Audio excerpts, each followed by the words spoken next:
상가 마스터반 1기 1주차 강의 시작하겠습니다. 반갑습니다. 임대 수익하고 매도 차익을 같이 제가 원하는 매도 차익까지도 볼 수 있어서 65%에서 한 70% 초반까지 되는 매각률을 보일 때 저는 접근을 합니다. 지금 북쪽이나 남쪽을 기준으로 해서 파란색으로 이렇게 표시를 해 놓은 것들이 100% 매각률을 보인 지역들을 표시를 해 놓은 겁니다. 지금 도봉이나 마포 같은 경우에는 물건 진행되는 물건 자체가 없다라는 거는 그만큼 핫하다는 반증일 수도 있을 것 같아요. 투자자들이 많이 지금 찾고 있는 지역 중에 하나가 도봉구, 노원, 마포, 용산, 강남, 서초, 송파는 당연히 들어가는 거고요. 그리고 영등포 쪽도 많이들 지금 보고 있고 강서구까지 많이들 투자자들이 관심을 갖고 지금 지켜보고 있는 지역이라고 말씀드릴 수 있습니다. 일단 이 마곡 이 상권 자체에 지금 상주하고 있는 상주 인구만 지금 거주하고 있는 인구죠. 인구만 봐도 17만 명 정도 지금 거주를 하고 있고요. 유동인구로 이 상권 자체를 왔다 갔다 하는 유동인구 수를 파악을 해봐도 거의 한 40만 명 정도의 풍부한 배우 수요들이 있는 상권이다 라고 볼 수가 있습니다. 그리고 앞으로 이 지역에 대기업들이 더 들어오면은 그만큼 유효 수요가 되는 고정적인 수요들도 더 증가를 할 수가 있는 그런 지역 중에 한 곳이고요.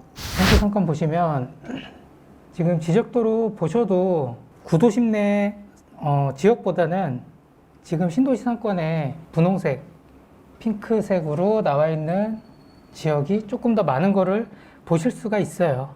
근데 이 지역이 전부 다 지금 완벽하게 상권이 형성이 되어 있거나 그렇지는 않습니다. 일부 상권이 형성이 되어 있는 지역도 있고 아직까지도 계속 개발이 진행 중인 지역도 있습니다. 상업지역으로도 이렇게 표시되어 있는 지역을 보면은 거의 대부분이 소형 상가 위주로 해서 많이들 포진이 되어 있어요, 지금.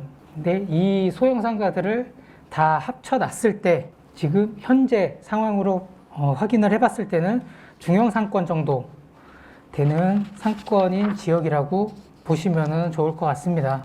이 송도 지역 자체가 지금 109부터 709까지는 609를 제외한 709까지는 지금 개발이 어느 정도 거의 90% 이상은 다 끝난 상황입니다. 그리고 거기에 지금 살고 있는 거주 수요나 아니면 직장인들 수요들도 거의 대부분이 다 지금 입주가 끝난 상태고요. 하지만 609, 809, 909, 1009, 1109까지 이렇게 총 5가지 공구는 아직까지도 개발이 한창 진행을 하고 있는 중이고 남위례 쪽, 송파구의 남위례 쪽 광장 상권 이게 메인이다 이렇게 생각을 하시면 됩니다. 이 인근에 보시면은 이 광장 상권 주변으로 아파트 단지들이 이렇게 형성이 돼 있어요. 이 아파트 단지들 형성되어 있는 게 한 8,000세대 정도 자리를 하고 있고요. 이 주거시설이 둘러싸고 있는 이 광장 상권이 항아리 상권으로 보셔도 무관합니다. 아이온스퀘어 이쪽으로 학원가가 형성이 되어 있습니다. 하지만 지금 당장 우리가 봐야 될 거는 상가가 어느 정도 자리를 잡고 있고 상권이 형성이 되기 시작한 이쪽 하단 쪽 대로변부터 해서 이 남일에 있는 남광장 있는 데까지 이렇게 보시면 좋습니다. 이쪽도 트램이 지나가요. 트램이 이 광장 이 중간으로 이렇게 지나갑니다. 근데 이 트램이 지나가는 게 송파 쪽이랑 성남 쪽이랑 이 광장이 이어지거든요. 근데 오히려 이 송파 쪽에 살고 있는 이쪽 사람들보다 성남 쪽, 이 중앙타워 있는 이쪽에 살고 있는 중개사들이나 살고 있는 거주민들이 트램 호재를 조금 더 높게 평가를 쳐줘요. 상가 마스터반 1기 4주차 강의 시작하도록 하겠습니다. 반갑습니다. 오은석 북순입니다.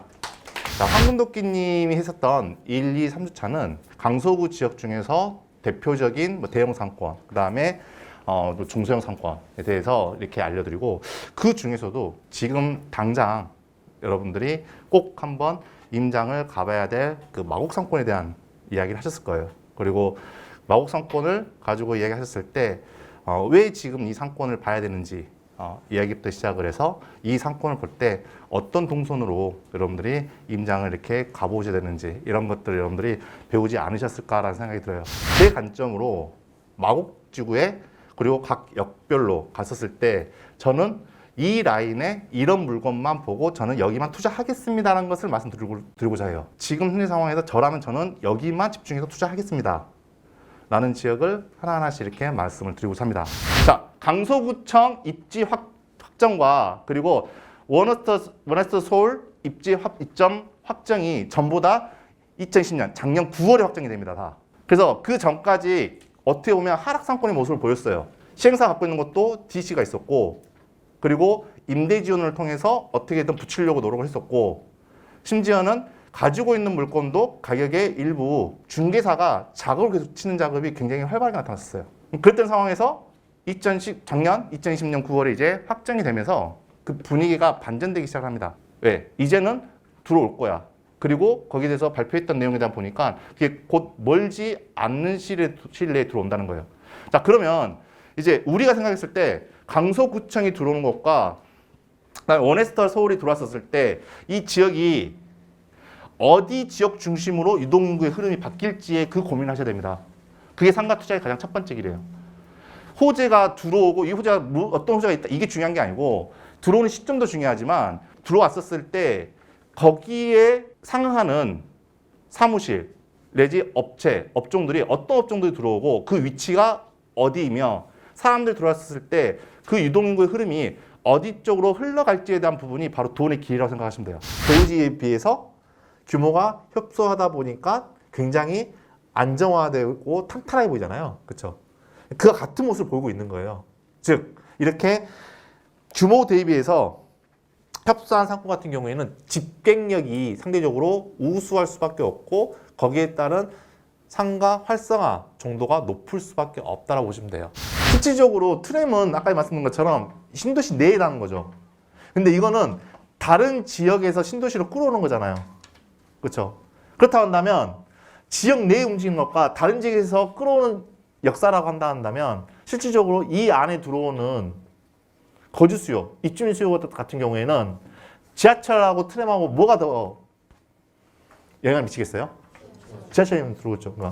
들어오고 나서 연결됐는데 여기가 환승이 된다라고 했을 경우에는 여기 있는 수요를 통해서 빠른 속도로 안정화되고 나서 그리고 이게 뒷받쳐주는 역할이 되는 거죠.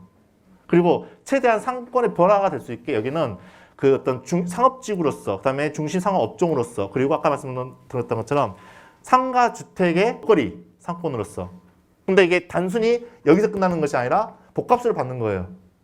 우남역 같은 경우는 그 주변에 있는 아파트의 주거 수요뿐만 아니라 조금 전에 말씀드린 것처럼 벨리를 통한 직장인 수요 그다음에 복합시설에 있는 오피스 수요도 같이 받을 수 있고 또 하나는 우남역이라는 지하철과 그다음에 위례선을 통해서 여기에 대한 직객 수요 업종이 다양하고 목걸이 다양하기 때문에 직객 수요는 당연히 증가할 수 있는 가능성이 크죠. 그래서 이 수요를 세계 수요를 다 받는 유일한 상권입니다. 위례 신도시에서 어떻게 보면 중앙공원 상권 같은 경우에는 주거지 수요를 받는 거잖아요. 그렇죠? 게다가 확장한다 하더라도 직객 수요 정도 받을 수 있는데 유일하게 직장인 수요까지 같이 받을 수 있는 유일한 상권이라는 거예요, 지금.